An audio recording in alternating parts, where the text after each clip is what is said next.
اسلام نقیب جلسہ ذکر نبی و آل نبی میں شرکت فرمانے والے برادران اسلام، سماعت فرمانے والی خواتین اسلام، عزیز بچوں، نوجوان ساتھی، حصول سعادت و برکت کے لیے عقیدت و خلوص کے ساتھ آئیے ہم اور آپ مل کر اپنے آقا و مولا سید عالم نور مجسم جناب محمد رسول اللہ صلی اللہ تعالی علیہ وآلہ وسلم کی بارگاہ بےکس پناہ میں جھوم کر ہدیے درود پاک پیش فرما لیں۔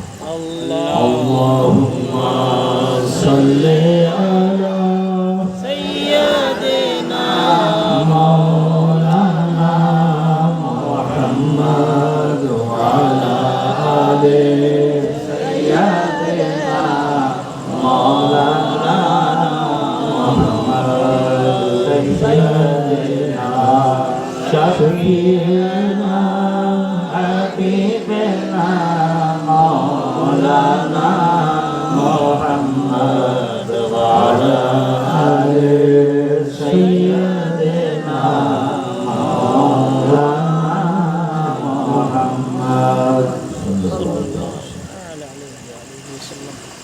لائق مبارکباد آپ سب لوگ ہیں کہ ہر سال کی طرح مثال بھی آپ نے محفل ذکر نبی و آل نبی منعقد کیا۔ اللہ تبارک و تعالی ہم سب کو نبی اور آل نبی سے خوب الفت و محبت رکھنے کی توفیق رفیق عطا فرمائے۔ میں نے جس آیت کریمہ کی تلاوت کا شرف حاصل کیا، نہایت ہی مشہور و معروف آیت کریمہ ہے۔ کافی دنوں سے آپ جب محفلوں میں شرکت کرتے رہے ہیں، اہل بیت کا ذکر علماء کے ذریعے سماعت فرماتے رہے ہیں، اور اس آیت کریمہ کے ترجمے اور تفسیر کو بھی آپ نے بارہا سماعت کر لیا ہے۔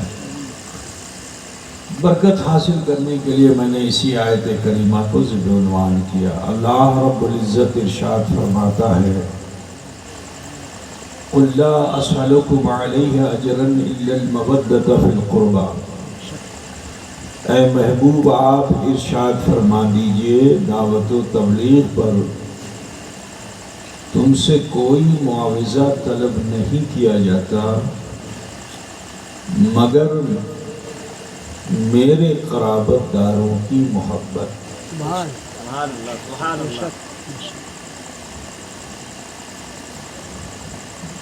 یعنی جو میرے کٹمب کے ہیں، کٹمب بولتے ہیں نا بغلا میں،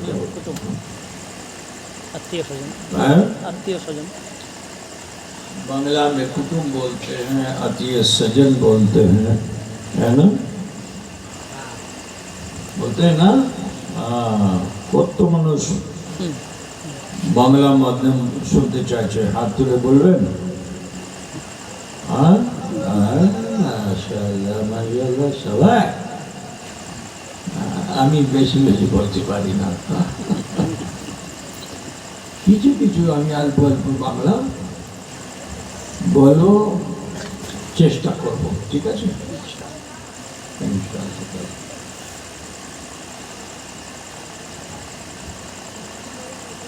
ذرا خیال کیجئے یہ آیت کریمہ نازل کب ہوئی؟ جب یہ آیت کریمہ نازل ہوئی تھی تو مکے میں انصار و مہاجر جو لوگ تھے،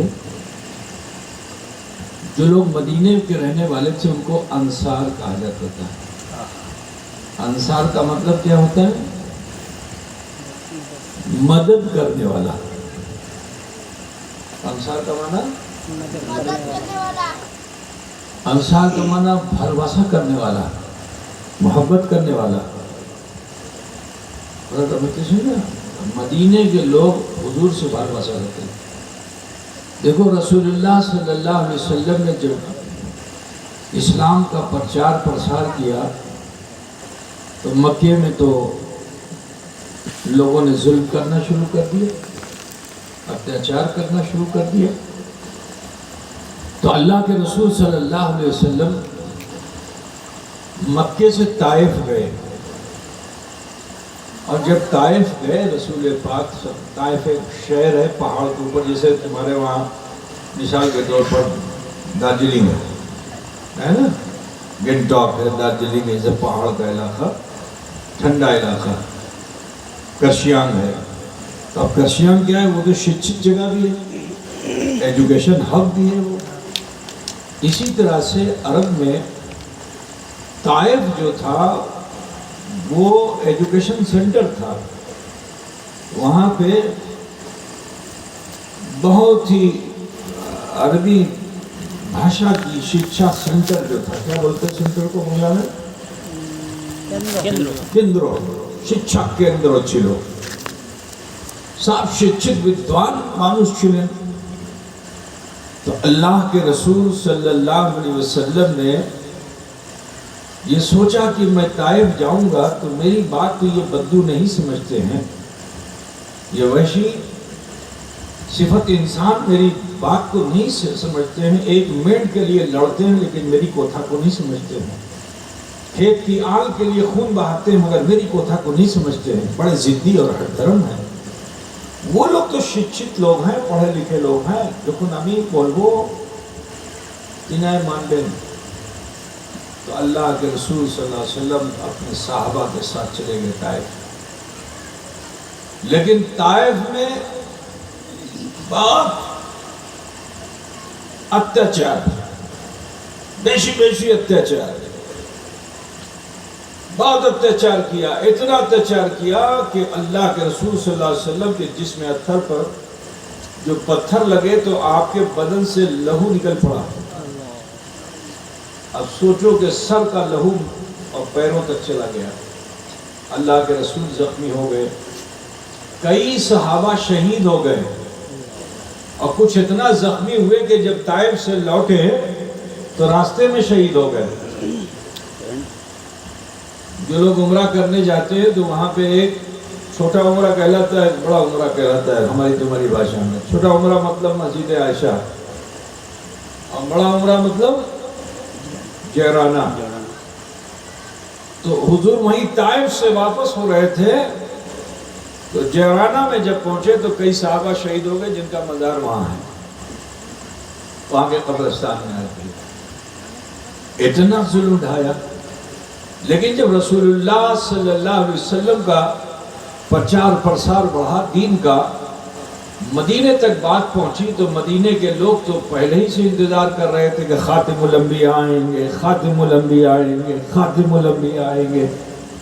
وہاں تو ہزاروں سال سے یہی چرچا یہودی بھی کر رہا تھا، یہی چرچا عیسائی بھی کر رہا تھا. انصار سن رہے تھے. اب جو انصار نے سنا کہ مکے میں عرب کا وہ ماہ تمام جلوہ فگن ہو گیا ہے، تو حضور صلی اللہ علیہ وسلم سے پہلے بھی لوگ حج کرتے تھے. حج جو تھا ابراہیم علیہ السلام پہ فرض تھا نا، ان کی امت میں بھی فرض تھا. تو بہت دور دور سے، دور دراز سے لوگ آتے تھے حج کرنے کے لیے. جبکہ خانہ کعبہ میں 360 بت رکھے ہوئے ہیں، مگر فریضہ حج ادا کرنے کے لیے دنیا سے لوگ آتے تھے. یہ سسٹم جاری تھا. تو مدینے کے لوگ بھی وہاں سے حج کرنے کی نیت سے مکہ آئے. اب جب مکہ آئے تو یہاں شمس الضحیٰ کو دیکھا، بدر الدجا کو دیکھا، نور الہدیٰ کو دیکھا، کہف الورا کو دیکھا، صدر الورا کو دیکھا. اب دیکھا تو دل دے بیٹھے، اسلام قبول کر لیا، مسلمان ہو گئے. اور اللہ کے رسول صلی اللہ علیہ وسلم پر جو ظلم و ستم ہو رہا تھا انہوں نے وہ بھی دیکھا. تو جب دیکھا تو جب رسول پاک سے بھلواسا ہو گئی، اسلام کو قبول کر لیا، تو انہوں نے بنتی کی یا رسول اللہ امی غریب، لیکن یا رسول اللہ امر دعوت قبول، امر ضیافت قبول کری لینا. انگریزی میں بولتے ہیں نا، کیا بھائی ایسے ہی بولتے ہیں نا، امر ضیافت قبول کری لیں. اللہ کے رسول صلی اللہ علیہ وسلم نے فرمایا ٹھیک. ایک بچڑ گزر گیا، نبی نہیں گئے. دوسرے سال اور بھیڑ کے ساتھ لوگ آئے. پہلے 3 ہوئے تھے، پھر اور لوگ ہو گئے، اور کثیر تعداد میں مدینے میں چرچا ہونے لگا، حضور صلی اللہ علیہ وسلم کا چرچا ہونے لگا، بچے یادیں بنانے لگے، نبی کی یاد میں بچے بھی سرشار۔ تو جانتے ہو دوسرے سال بھی زیادہ لوگ اور مسلمان ہو گئے، سب نے عرضی لگائی یا رسول اللہ ہمارے جعفر قبول پڑھیے مدینہ آشین۔ اس زمانے میں مدینہ نہیں تھا، یثرب تھا، اس کا نام کیا تھا؟ یثرب تھا۔ اللہ کے رسول نے سنا، دوسرے سال بھی نہیں گئے، حتیٰ کہ تیسرے سال پھر حج کے زمانے میں لوگ آئے۔ آنے کے بعد رسول پاک صلی اللہ علیہ وسلم سے ونتی کی، حضور اب تو آئیے، اب صرف جوان و بوڑھے ہی بیتاب نہیں، ہمارے گھر کے بچے بیتاب ہیں، یا رسول اللہ سب زیارت کرنے کے لیے بے قرار ہیں، آپ تشریف لائیے، ہماری پوری آبادی مسلمان ہو جائے، سب اسلام قبول کر لیں گے، آپ پہ جانیں قربان کر دیں گے، یا رسول اللہ آپ تشریف لائیے۔ 3 سال تک دعوت ملتی رہی، یہاں تک کہ اللہ کا حکم ہو گیا، رسول پاک صلی اللہ علیہ وسلم نے ہجرت فرمائی، اور آپ مکے سے مدینے جو تشریف لے گئے، تو دیکھو یاد منانے کا علم کہ ایسا یاد کر رہے تھے کہ جس وقت حضور مدینہ پہنچے ہیں کسی بڑے نے نہیں دیکھا، کسی مکے آنے والے نے نہیں دیکھا جو آگے یہاں اسلام لائے تھے۔ دیکھنے والے کون تھے؟ چھوٹے چھوٹے ننھے بچے تھے، بات سمجھ رہے ہو نا؟ کون تھے؟ بچیاں چھوٹے چھوٹے، لیکن عالم تصور میں 3 سال میں ان بچوں نے رسول اللہ کا چہرہ بسا لیا تھا، کیونکہ جو صحابی آیا اس کسی صحابی نے حضور کی پلکوں کا ذکر کیا، کسی صحابی نے حضور کے ہونٹوں کا ذکر کیا، کسی صحابی نے حضور کی آنکھوں کا ذکر کیا، کسی صحابی نے حضور کی زلفوں کا ذکر کیا، کسی صحابی نے حضور کے رخسار کا ذکر کیا، کسی صحابی نے حضور کے چوکشادہ سینے کا ذکر کیا، کسی نے کاندھے کا ذکر کیا، کسی نے جلوے کا ذکر کیا، اور کسی نے تلوے کا ذکر کیا۔ میرے عزیز اتنا سنا بچوں نے، اتنا سنا کہ تصدیق کی ضرورت نہیں، جیسے ہی زیارت رسول کیا تو پڑھنے لگے طلع البدر علینا من ثنیات الوداع وجب الشکر علینا ماذا للہ۔ یا نعرہ تکبیر، نعرہ رسالت، آمد مصطفیٰ، آمد مصطفیٰ، مرحبا۔ بوجھ رہے ہو نا بھائی؟ بجھنا نہیں، بوجھنا۔ ہماری بھاشا میں بجھنا مطلب نبھا دینا، اور جو تمہارے وہاں نبھانا ہے ہمارے وہاں اس کا معنی کچھ اور ہے نا؟ ہاں، ہمارے وہاں کیا کہتے ہیں؟ وعدہ نبھا دو، وعدہ نبھا دو۔ تمہارے وہاں کیا ہے؟ باقی نبھا دو۔ تم اندھیرا کر دیتے ہو، ہم اجالا کر دیتے ہیں، ہے نا؟ تمہاری بھاشا میں نبھا اگر لگا دیا گیا تو اندھوکار، ہماری بھاشا میں تو بجھ گیا نا۔ دیکھیے بھاشا کا فرق، ایک ہی شبد 2 جگہ استعمال کر لیا جائے، ایک جگہ بجھا دینا، ایک جگہ نبھا دینا، وعدہ وفا کر دینا، وعدہ نبھا دینا، ٹھیک ہے بھائی؟ سوچو وہ انصار تھے، الواسا ایسی کرتے تھے۔ مہاجر کا عالم کیا تھا؟ یہ تو مکے کے لوگ تھے نا، بڑے ضدی، بڑے ہٹ دھرم، وہ تھا کسی کی نہ ماننے والے، لیکن جب رسول اللہ صلی اللہ علیہ وسلم کی بھالواسا ان کے دل میں آ گئی تو اب ان کا عالم کیا ہوا کہ حسن یوسف پہ کٹی مصر میں انگشت زنا، حسن یوسف پہ کٹی مصر میں انگشت زنا، ارے سر کٹاتے ہیں تیرے نام پہ مردانے۔ تو اب یہ مجاہدین، یہ تمام مہاجرین جو مکے سے مدینہ آئے تھے، یہ ایسے تھے.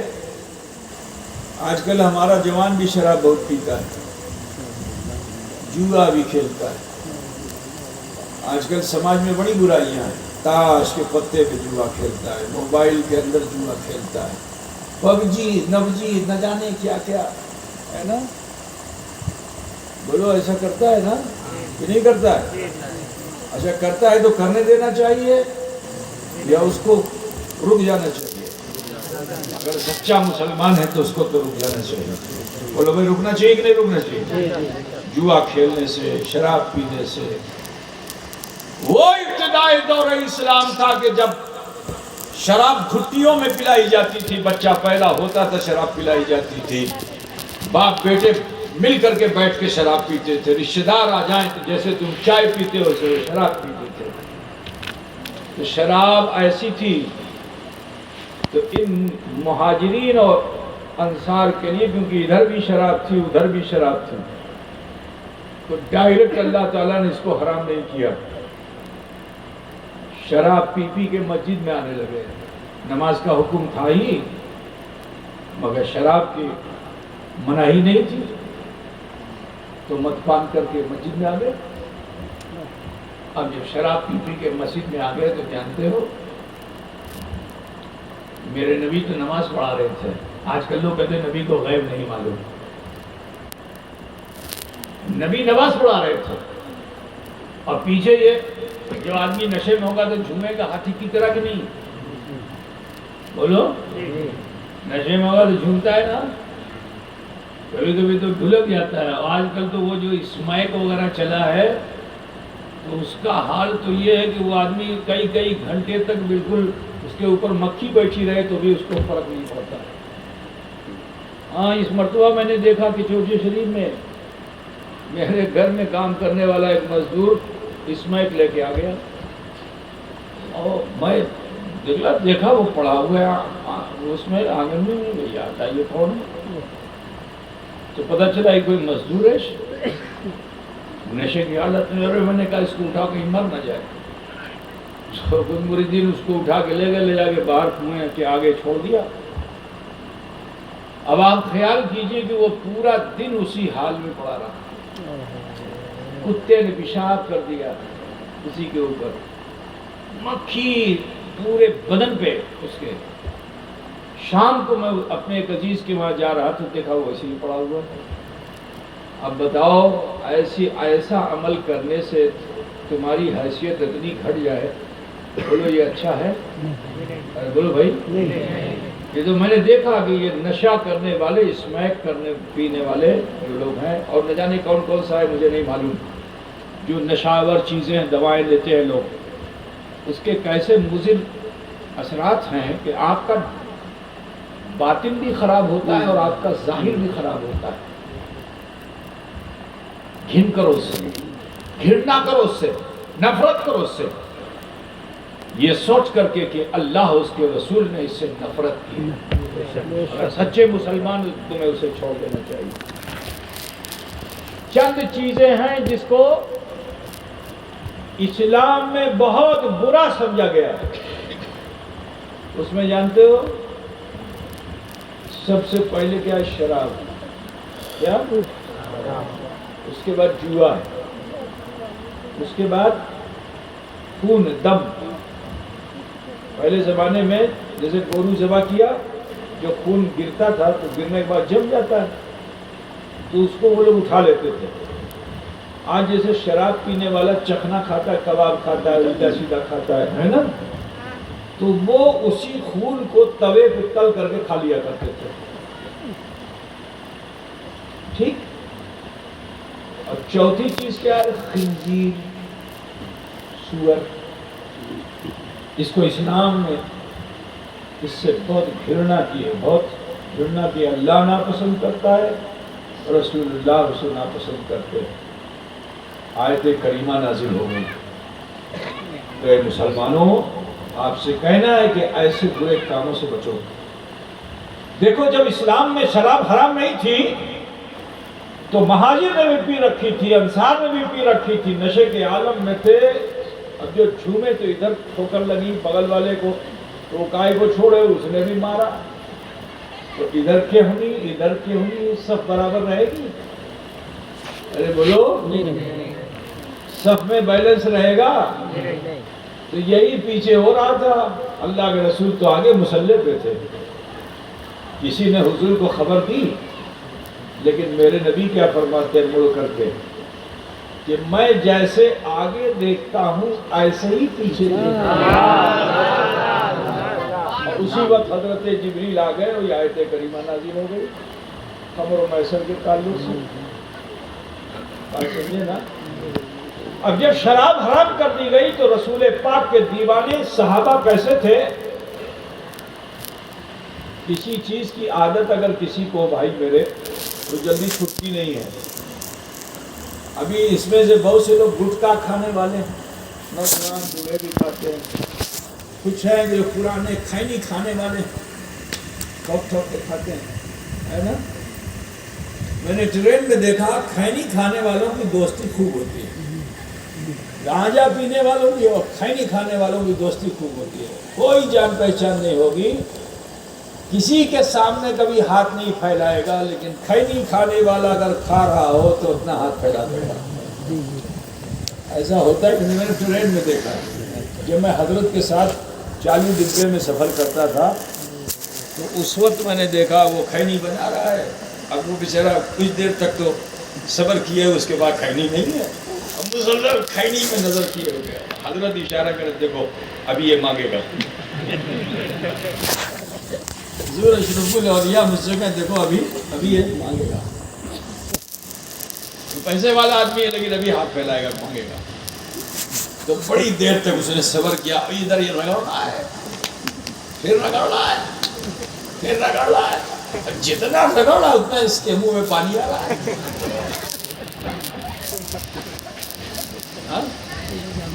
آخر کار جب اس نے ٹھوک ٹھانک لیا، بالکل گردہ نکال دیا اور کھانے ہی جا رہا تھا، کسی نے ہاتھ پھیلا دیا۔ بتاؤ، اللہ کے محتاج بنو بھائی، کسی کے سامنے ہاتھ کیوں پھیلاتے ہو؟ ہے نا؟ وہ بھی بری چیز کے لیے، اچھی چیز کے لیے ہاتھ پھیلاؤ تو سمجھ میں بات آتی ہے۔ مسجد مدرسے کے لیے دامن پھیلا دو، بہت اچھی بات ہے، ٹھیک ہے نا؟ لیکن بری چیز کے لیے ہاتھ کا بڑھانا بہت بڑا ہے۔ تو یہ تو کھینی میں تو تھوڑا سا شکر ہے، یہ ناجائز بھی نہیں، حرام بھی نہیں، مکروہ ہے، ٹھیک ہے نا؟ دوستی بڑی پکی ہوتی ہے، نام بھی نہیں پوچھے گا دوستی ہو جاتی ہے نا؟ اسی طرح سے شرابیوں کا بھی حال ہوتا ہے۔ ایک شرابی اکیلے شراب نہیں پیے گا، کہا میرا کوئی ساتھی ہو جانا چاہیے، اس میں وہ بڑا سخی ہوتا ہے شراب پینے والا، اکیلا شراب نہیں پیا، کسی کو ساتھ میں لے کے شراب پیتا ہے۔ اب وہ شراب تو ادھر انصار ادھر مہاجر دونوں مل مل کے شراب پیتے تھے۔ جب نشے کی حالت میں ہوتے، مسجد میں آ کے نماز پڑھتے تو اللہ تعالیٰ نے آیت کریمہ نازل فرما دی۔ کتنا مہربان ہے امت محمدیہ پہ کہ رب تعالیٰ بہت ناپسند کرتا ہے، مگر آیت کریمہ نازل فرما دی کہ لا تقربوا الصلاۃ وانتم سکارا، کہ جب تم نشے کی حالت میں ہو تو نماز کے قریب مت جاؤ۔ یہ ابتدائی دور اسلام ہے، لیکن جب حضور کی بھالوباسا ان کے دل میں رچ بس گئی، رگ رگ میں رچ بس گئی، تو اب شراب کی حرمت آ گئی۔ واہ واہ واہ واہ۔ اب یہ شراب کی حرمت آ گئی تو کسی ایک صحابی نے بھی یہ نہیں کہا کہ یا رسول اللہ یہ ہماری عادت ہے، کیسے ہم چھوڑیں؟ مہینے بھر کا سمے دے دیجئے، ایک ہفتے کا سمے دے دیجئے، دھیرے دھیرے چھوڑیں گے۔ جیسے یہاں کوئی کھینی کھانے والا یا شراب پینے والا، اس کو ڈاکٹر بتا دے کہ دیکھو بھائی تمہارا پھیپھڑا خراب ہو رہا ہے، جگر بالکل برباد ہو رہا ہے، کینسر ہو جائے گا، چھوڑ دو اس کو ورنہ مر جاؤ گے، تو وہ موت کی خبر دے رہا ہے، ڈرا رہا ہے ڈاکٹر کہ مر جاؤ گے، لیکن اس کے باوجود وہ ڈاکٹر سے کیا کہتے ہیں، ڈاکٹر صاحب جدی آدمی کھینی کھاو نا تو شکالے، سمجھ گئے نا؟ کیا بولتے ہیں اس کو؟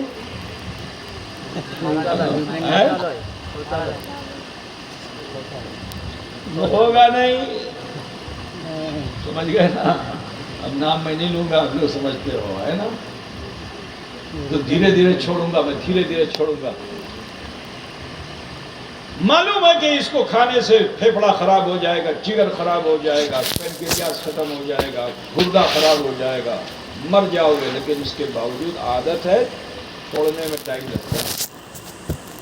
لیکن وہ قربان جاؤ ان صحابہ پہ جنہوں نے رسول پاک کا دامن تھاما تھا جب شراب کی حرمت ہوئی، تو ایک نے بھی انکار نہیں کیا، سب نے شراب کی بوتلوں کو توڑ ڈالا، برتنوں کو توڑ ڈالا، جو کچھ بھی تھا شراب جس چیز میں تھی اس کو بھانگ دیا۔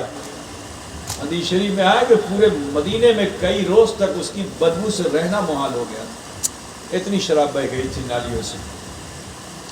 میرے عزیز خیال کرو آج کے مسلمان کیسے ہیں کہ جو اپنے دین اپنے مذہب کو نہیں سمجھ پا رہے ہیں اور تھوڑی سی لذت کے لیے غلط راستے کو اختیار کر رہے ہیں۔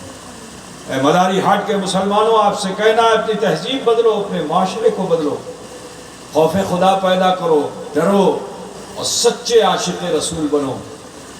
دیکھو وہ صحابہ کیسے تھے، آؤ میں تمہیں بتاؤں کہ وہ حضور پر کیسے فدا تھے۔ شراب تو چھوڑ دی، اب نبی رحمت صلی اللہ علیہ وسلم نے ایک موقع پر اپنا پیشاب مبارک دے دیا۔ کیا دیا؟ پیشاب سمجھتے ہو نا؟ کہا اسے لے جاؤ کسی بہتر مقام پہ رکھ دینا۔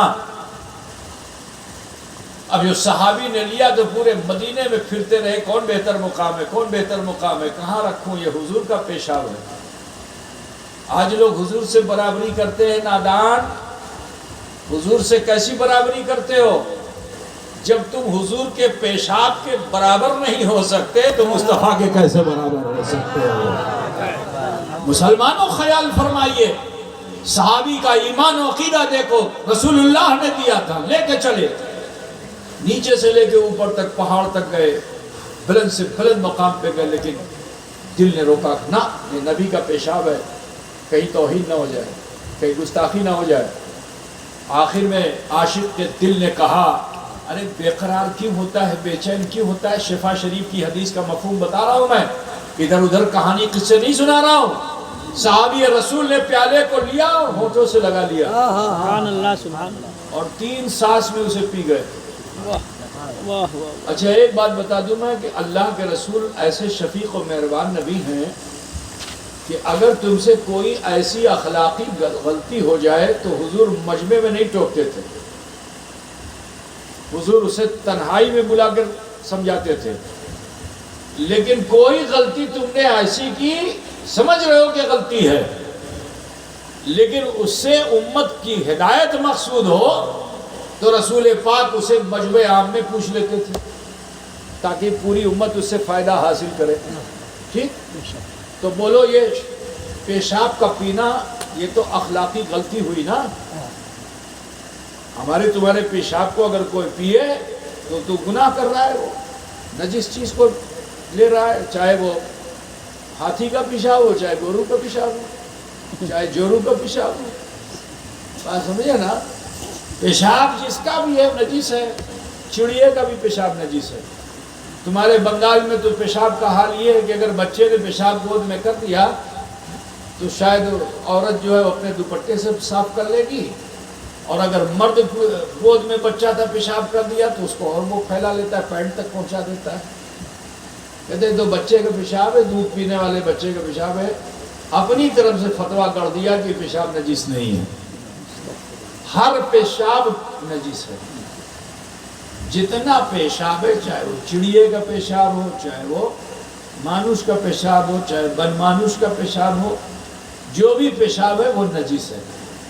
بنگال میں کچھ جگہوں پہ تو میں نے دیکھا کہ اب تو الحمدللہ تہذیب بدل رہی ہے، ورنہ بچے ننگے رہتے تھے بچپن میں، بچے ابھی تو چڈی پہنا دیتے ہیں، ابھی تو کچھ پہنا کے رکھتے ہیں، پہلے تو نہیں رکھتے، ایسے ننگا بچہ ٹہل رہا ہے، اب معلوم ہوا رنا گھر ہے، آنگن کے اندر چولہا جل رہا ہے، بچہ وہی کھڑا ہے اور کھڑے کھڑے اس نے پیشاب کر دیا۔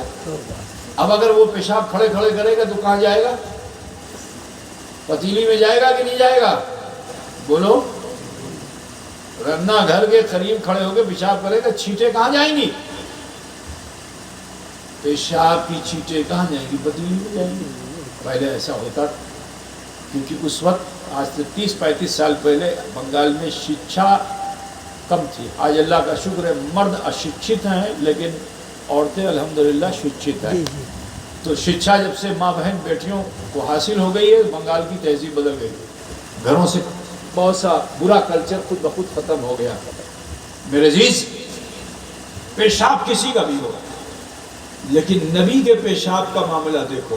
پی لیا صحابی نے، مسجد نبی میں جو آئے تو رسول پاک خطبہ دیتے دیتے اچانک نظر پڑ گئی صحابی پہ جن کو پیشاب دیا تھا. کہا میرے پیشاب کو تم نے کیا کیا؟ تو صحابی نے عرض کی یا رسول اللہ اس کو اس کے مقام پہ رکھ دیا. اللہ کے رسول نے دوسری طرف توجہ کی، خطاب کو آگے بڑھایا، پھر نظر پڑی تو پھر ارشاد فرمایا. پھر صحابی نے عرض کیا رسول اللہ اس کو اس کے مقام پہ رکھ دیا. تیسری مرتبہ پھر نظر پڑی، پھر آپ نے ایسے ہی کہا. اب جو چوتھی مرتبہ نظر پڑی اور نبی نے ارشاد فرمایا تو ڈر گئے. لگتا ہے ہمیں کھوتی کلم، ہمیں کچھو کھوتی کلم نہ کی. تو جانتے ہو لرزتے کانپتے کھڑے ہو گئے، ہاتھ بندھا ہوا ہے، کانپ رہے ہیں. میرے نبی نے اپنے صحابی کی اس کیفیت کو جو دیکھا نا تو ارشاد فرمایا کہ تم نے میرے پیشاب مبارک کو، بول مبارک کو پی لیا ہے، اب مرتے دم تک تجھے پیٹ کی بیماری نہیں ہوگی. واہ واہ واہ واہ، سبحان اللہ سبحان اللہ. نبی کے دیوانوں کی چاہت کیسی. خون نجس جہاں لگ جائے نجس کر دیتا ہے. کپڑے پہ لگ جائے تو کپڑا نجس، بدن پہ لگ جائے تو بدن نجس. ہمارے تمہارے خون کا حال ہے، مگر نبی کا خون طیب و طاہر ہے. ایک صحابی کو آپ نے دیا اپنا خون مبارک، پچھنا لگوایا. خون پہلے نکلوایا جاتا تھا تاکہ بلڈ پریشر کنٹرول میں رہے، تو وہ خون دے دیا. کہا اس کو لے جاؤ کسی بہتر مقام پہ رکھ دینا. وہ بھی ڈھونڈتے رہے، تلاش کرتے رہے، نہیں ملا. آخرکار عشق نے کہا ادھر ادھر کیا رکھتے ہو، سینے میں رکھ لو. اٹھایا، ہونٹوں سے لگا دیا، سارا خون پی گئے. لوٹ کے جب آئے تو مسجد نبی میں حضور نے پھر انہیں بھی دیکھا، ایک بار، دو بار، تین بار. جب چوتھی مرتبہ فرمایا کہ خون کو کہاں رکھا تو ڈر گئے. عرض کیا یا رسول اللہ میں نے اس کو پی لیا. تو میرے نبی نے ارشاد فرمایا کہ تو نے محبت میں میرے خون کو پی لیا، اب سن جہنم کی آگ تجھ پر حرام کی جاتی ہے. جہنم کی آگ تم پر حرام کی جاتی ہے. ذرا سوچو کہ نبی کے جسم سے نکلے ہوئے خون کو کوئی پی لے محبت سے تو جہنم کی آگ اس پر حرام کی جاتی ہے. اب ذرا سوچو کہ جس کی رگوں میں مصطفیٰ کا خون دوڑ رہا ہو وہ کیوں نہ سرداران جنت، وہ کیوں نہ جوانان جنت کا سردار ہوگا. میرے رسول نے فرمایا کہ الحسن والحسین سیدہ شباب اہل الجنہ، اس لیے کیونکہ ان کی رگوں میں مصطفیٰ کا خون دوڑ رہا ہے. تو دیکھو وہ صحابہ تھے کہ جو حضور سے ایسی محبت کرتے تھے. جانتے ہو محبت کیسی کرتے تھے؟ اللہ کے رسول جب وضو کرتے تھے تو آپ کے وضو کا پانی زمین پہ نہیں گر پاتا تھا، اسے صحابہ کرام اٹھا کر کے پی لیا کرتے تھے، سینے پہ لگا لیا کرتے، چہرے پہ مل لیا کرتے تھے. جو تھوتھو مبارک رسول پاک کا ہوتا اسے صحابہ کرام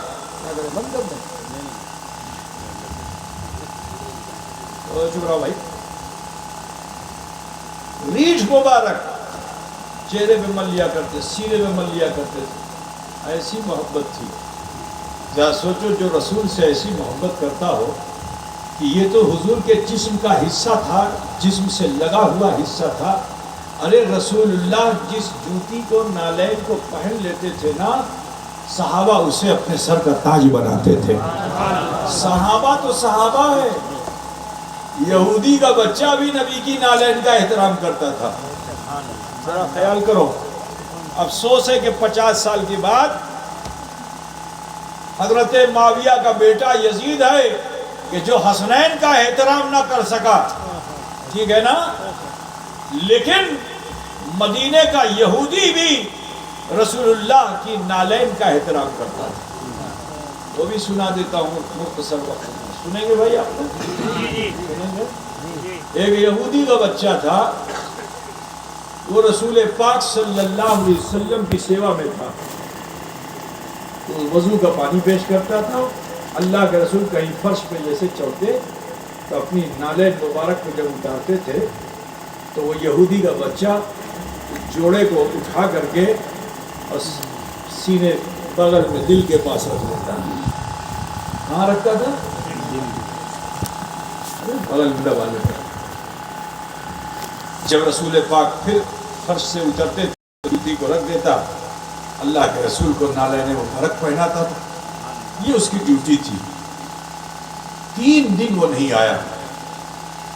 جب 3 دن ہو گئے وہ نہیں آیا تو اللہ کے رسول کو فکر ہوئی. پوچھا صحابہ سے کہ وہ بچہ کہاں ہے جو میری خدمت میں رہتا تھا؟ تو صحابہ نے عرض کیا رسول اللہ وہ تو بستر مرگ پہ ہے، صاحب فراش ہو گیا ہے، اٹھنے بیٹھنے کی صلاحیت نہیں ہے، مرنے والا ہے وہ.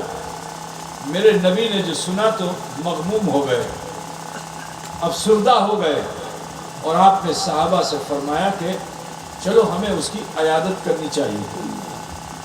انک لعلی خلق عظیم، بے شک اللہ کے رسول کا اخلاق سب سے عظیم اخلاق ہے نا.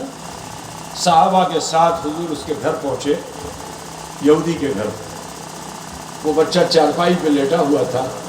اللہ کے رسول کو جو آتے ہوئے دیکھا تو بڑی کوشش سے اٹھنا چاہتا ہے تعظیم مصطفیٰ میں. آج وہابی کہتا ہے نبی کی تعظیم مت کرو. کتنے افسوس کی بات ہے کہ وہابی کہے کہ تعظیم نہ کرو اور یہودی تعظیم بستر مرگ پہ بھی ہو کر کے نبی کی تعظیم کے لیے اٹھنا چاہتا ہے. ذرا خیال کرو. سب سے بہتر تعظیم قیام میں ہی ہے. وہ اٹھنا چاہتا تھا کہ حضور نے تیز قدم بڑھایا اور اس کی چارپائی کے قریب گئے اور اس کے سر پہ ہاتھ رکھا اور اس کو تسلی دی کہ لیٹے رہو لیٹے رہو. اور اسی کے سرانے حضور بیٹھ گئے اور اس کے سر پہ ہاتھ پھیرتے جا رہے ہیں. کیسے شفیق مصطفیٰ ہے. خیال کرو ایک یہودی کا بچہ ہے لیکن رسول پاک شفقت کا ہاتھ پھیر رہے ہیں، اسے تسلی دے رہے ہیں اسے. اور وہ بچہ ہے کہ کبھی وہ اپنے ابا کو دیکھتا ہے، کبھی رسول اللہ کو دیکھتا ہے. ایک مرتبہ اپنے ابا کو دیکھتا ہے، مرتبہ اپنے، کیونکہ وہ بار بار اپنے باپ سے اسلام لانے کی اجازت چاہتا تھا. بار بار اپنے باپ سے کہتا تھا ابا میں مسلمان ہونا چاہتا ہوں، ابا میں مسلمان ہوں. باپ ڈانٹ دیتا تھا، باپ دادا کا دھرم چھوڑو گے، ایسی نادانی بھی مت کرنا. تو بیٹے کو ڈانٹ کے ڈرائے ہوئے تھا. اسی غم میں وہ بچہ بستر مرگ پہ آ گیا تھا. بس سمجھے بیماری کوئی اور نہیں تھی، روگ یہی تھا کہ عشق مصطفیٰ اس کے سینے میں آ چکا تھا. اسلام زبان پہ لانا چاہتا تھا، باپ روک رہا تھا کہ اگر مسلمان ہو گیا تو تمہاری خیریت نہیں. اسی غم میں وہ بستر پہ آ گیا تھا. اب جب حضور آ کے سرانے شفقت کا ہاتھ پھیر رہے ہیں، شفقت کا ہاتھ پھیر رہے ہیں، تو وہ بچہ کبھی باپ کو دیکھتا ہے، کبھی رسول پاک کو دیکھتا ہے، کبھی باپ کو دیکھتا ہے، کبھی رسول پاک کو دیکھتا ہے. یہاں تک کہ وہ یہودی جس کا بیٹا بستر مرگ پہ تھا، اس کے دل میں بھی رحم پیدا ہوا کہ اب تو میرا بیٹا جانے والا ہے. تو اس نے اپنے بیٹے سے کہا کہ بیٹے ارے اب انتظار کیا کرتا ہے، ارے چل میں بھی پڑھ لیتا ہوں، تو بھی پڑھ لے کلمہ لا الہ الا اللہ. سبحان اللہ سبحان اللہ سبحان اللہ. کیسی چاہت تھی ان صحابہ کو مدینے والوں کی حضور سے، حضور کی نال سے محبت، حضور کی شال سے محبت ہے نا، حضور کے بال سے محبت. تو جو بال سے محبت کرتا ہو، شال سے محبت کرتا ہو، نال سے محبت کرتا ہو، تو وہ صحابی آل سے کیسی محبت کرتے ہو. وہ صحابی آل سے کیسی محبت کرتے ہوں گے. پھر اس آیت کریمہ کی ضرورت کیا کہ قُلْ لَا أَسْأَلُكُمْ عَلَيْهِ أَجْرًا إِلَّا الْمَوَدَّةَ فِي الْقُرْبَىٰ. اے محبوب آپ ارشاد فرما دیجئے کہ دعوت التبلیغ پر تم سے کوئی معاوضہ طلب نہیں کیا جاتا مگر قرابت داروں کی محبت. یہ آیت کریمہ اس لیے نازل ہوئی کیونکہ صحابہ کے بعد بھی ایک دور گزرے گا جس دور میں کچھ ایسے دریدہ دہن پیدا ہوں گے کہ جو شان اہل بیت میں گستاخیاں کریں گے. گستاخیاں کریں گے تو اللہ تعالیٰ نے محبت اہل بیت کو جزو ایمان بنا دیا. اے مسلمانوں جزو ایمان بنا دیا. تو سنو کیسی بھلوسا تھی, کیسی محبت تھی کہ حضرات حسنین کریمین اور عبداللہ ابن عمر جو ایج میں امام حسین سے بہت بڑے تھے, عمر میں بہت بڑے تھے عبداللہ ابن عمر, ٹھیک ہے. حضرت امام